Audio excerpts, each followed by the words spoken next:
नमस्कार मित्रों, आज हम पढ़ेंगे पद्मावती कथा।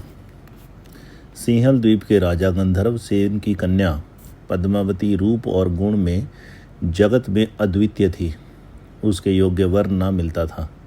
उसके पास हीरामन नाम का एक सुआ अर्थात तोता था, जिसका वर्ण सोने के समान था और जो पूरा वाचाल और पंडित था। एक दिन वह पद्मावती से उसके वर न मिलने के विषय में कुछ कह रहा था कि राजा ने सुन लिया और बहुत कोप किया। सुआ अर्थात तोता राजा के डर से एक दिन उड़ गया। पद्मावती ने सुनकर बहुत विलाप किया।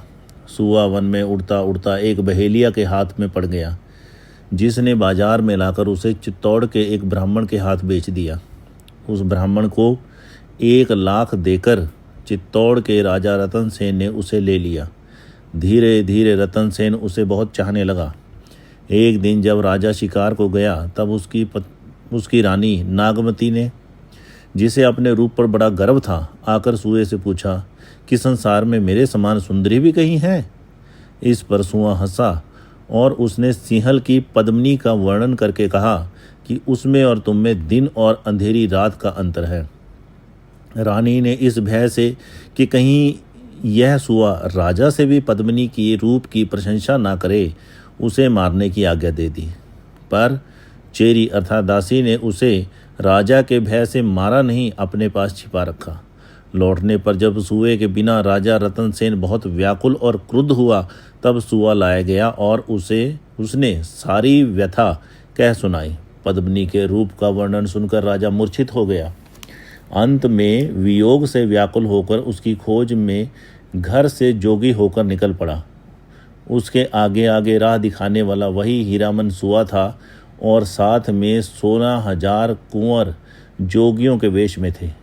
कलिंग से जोगियों का यह दल बहुत जहाज़ों में सवार होकर सिंहल की ओर चला और अनेक कष्ट झेलने के उपरांत सिंहल पहुंचा। वहां पहुंचने पर राजा तो शिव के एक मंदिर में जोगियों के साथ बैठकर पद्मावती का ध्यान और जप करने लगा। और हीरामन सुए ने जाकर पद्मावती से यह सब हाल कहा। राजा के प्रेम की सत्यता के प्रभाव से पद्मावती प्रेम में विकल हुई। श्री पंचमी के दिन पद्मावती शिव पूजन के लिए उस मंदिर में गई, पर राजा उसके रूप को देखते ही मूर्छित हो गया और उसका दर्शन अच्छी तरह न कर सका। जागने पर राजा बहुत अधीर हुआ। इस पर पद्मावती ने कहला भेजा कि समय पर तुम चूक गए, अब तो इस दुर्गम सिंहलगढ़ पर चढ़ सको तो मुझे देख सकते हो। शिव से सिद्धि प्राप्त कर राजा रात को जोगियों सहित गढ़ में घुसने लगा, पर सवेरा हो गया और पकड़ा गया। राजा गंधर्व सेन की आज्ञा से रतन सेन को सूली देने जा रहे थे कि इतने में 16,000 जोगियों ने गढ़ को घेर लिया। महादेव, हनुमान आदि सारे देवता जोगियों की सहायता के लिए आ गए। गंधर्व सेन की सारी सेना हार गई। अंत में जोगियों के बीच शिव को पहचान कर गंधर्व सेन उसके पैरों पर गिर पड़ा और बोला कि पद्मावती आपकी हैं, जिसको चाहे दीजिए। इस प्रकार रतन सेन के साथ पद्मावती का विवाह हो गया और दोनों चित्तौड़गढ़ आ गए। रतन सेन की सभा में राघव चेतन नामक एक पंडित था, जिसे यक्षिणी सिद्ध थी, और पंडितों को नीचा दिखाने के लिए उसने एक दिन प्रतिपदा को द्वितीय कहकर यक्षिणी के बल से चंद्रमा दिखा दिया। जब राजा को यह कार्रवाई मालूम हुई, तब उसने राघव चेतन को देश से निकाल दिया। राघव राजा से बदला लेने और भारी पुरस्कार की आशा से दिल्ली के बादशाह अलाउद्दीन के दरबार में पहुंचा और उसने दान में पाए हुए पद्मावती के कंगन को दिखाकर उसके रूप को संसार के ऊपर बताया। अलाउद्दीन ने पद्मिनी को भेज देने के लिए राजा रतन सेन को पत्र भेजा, जिसे पढ़कर राजा अत्यंत क्रुद्ध हुआ और लड़ाई की तैयारी करने लगा। कई वर्ष तक अलाउद्दीन चित्तौड़ घेरे रहा, पर उसे तोड़ न सका। अंत में उसने छल पूर्वक संधि का प्रस्ताव भेजा। राजा ने उसे स्वीकार करके बादशाह की दावत की। राजा के साथ शतरंज खेलते समय अलाउद्दीन ने पद्मिनी के रूप की एक झलक सामने रखे हुए एक दर्पण में देख पाई, जिसे देखते ही वह मूर्छित होकर गिर पड़ा। प्रस्थान के दिन जब राजा बादशाह को बाहरी फाटक तक पहुंचाने गया तब अलाउद्दीन के छिपे हुए सैनिकों द्वारा पकड़ लिया गया और दिल्ली पहुंचाया गया। पद्मिनी को जब यह समाचार मिला तब वह व्याकुल हुई, पर तुरंत एक वीर क्षत्राणी के समान अपने पति के उद्धार का उपाय सोचने लगी।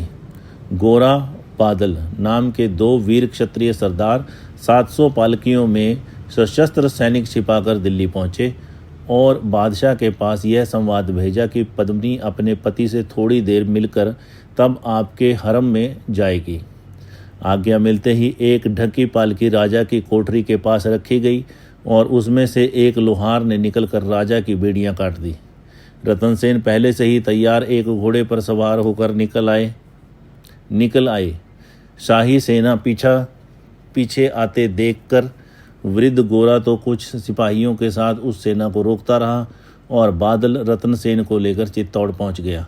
चित्तौड़ आने पर पद्मिनी ने रतनसेन के कुंभलनेर के राजा देवपाल द्वारा दूती भेजने की बात कही, जिसे सुनते ही राजा रतनसेन ने कुंभलनेर को जा घेरा।